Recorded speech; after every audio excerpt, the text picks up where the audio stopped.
revolutions won't change anything.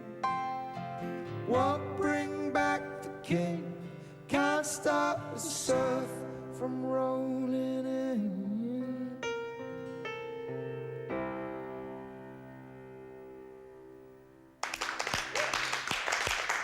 Liking that song. That's Old Revolutions by Greg Johnson, and Greg is going to come and join me on the couch and tell me about his tour. Hi Sarah, nice to see you. Nice to see you as well. But kiss.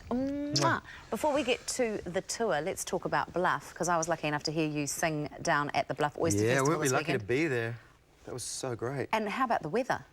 It was like Southern California. And speaking of Southern California, where are you based now? Santa Monica. Santa Monica. Would that be classed as Southern California? Oh yeah, definitely. What's the weather like there?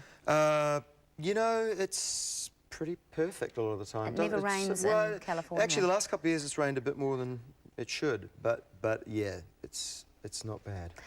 A great crowd in Bluff, and I understand from reading the 50 things about Greg Johnson that you love, that they're your ultimate favourite food. They actually are, and I know people probably thought I was just saying that, but I think they're probably my favourite delicacy. And the fact that you can only get them a few times a year, and then I just randomly might be or might not be in New Zealand at the time either, makes them even more exclusively interesting. Can you get them over in America? No. Because they don't travel.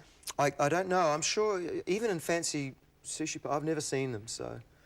Very special, and it's very special to have you here, and you're doing a tour, and this is a very cool tour because you've actually allowed some of our up-and-coming performers to sing alongside you. Yeah. Allowed's probably not the right word. You've chosen. Yeah. How did that work? Well, you know, we figured that we're playing some smaller towns, and it might be a nice chance just to see a bit of the local talent and get them in front of a few people.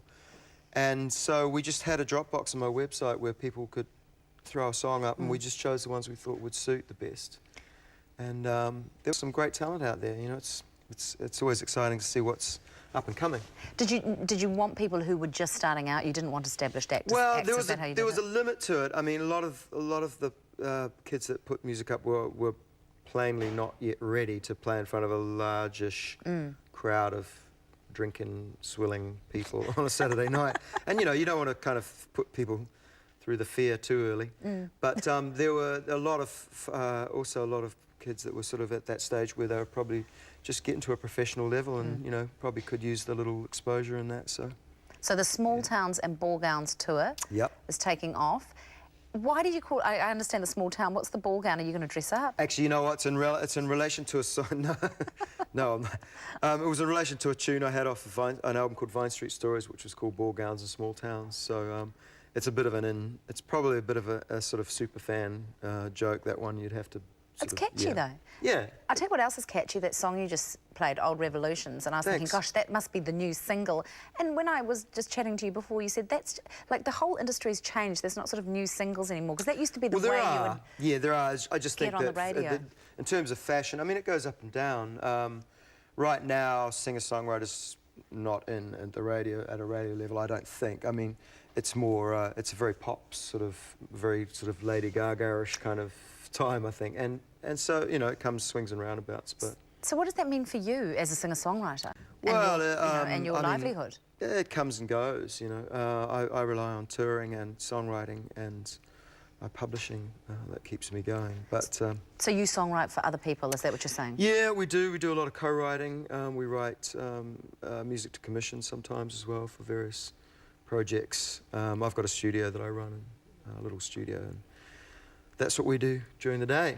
Now, I love that song, so I said, is it on one of your albums? And it is on. It's on your latest CD, yes. Secret Weapon. So is it the same, that kind of feel throughout the whole CD? Well, actually, I sort of realised we played a couple of pretty mellow songs this morning. It's not all that dark. There's some more up-tempo ones as well. But, yeah, that's on the new record, Secret Weapon, and that's my first indie album since I was about 18, so it's been a long time. 5 years. 5 years, exactly. So you've been married for 4 years. Your wife is a stunt woman from Memphis, Tennessee. How did you guys meet? We met in Los Angeles. She was actually, before she was really doing the stunts, she was working in a bar. She was a waitress. I was always going to marry a waitress, so I did. And you said you were surprised, again, in the 50 things you might not know about Greg Johnson, which I've been reading out, you said you were surprised you found out she actually could sing really well. She's really musically talented, yeah. It's a southern thing, I think. But like Elvis. Yeah, well, she worked in radio as well, so she's got a broadcasting degree in that, so I guess she's listened to a lot of music, but she's got a great pop ear, you know, which is helpful. Although we do get in massive fights over stuff.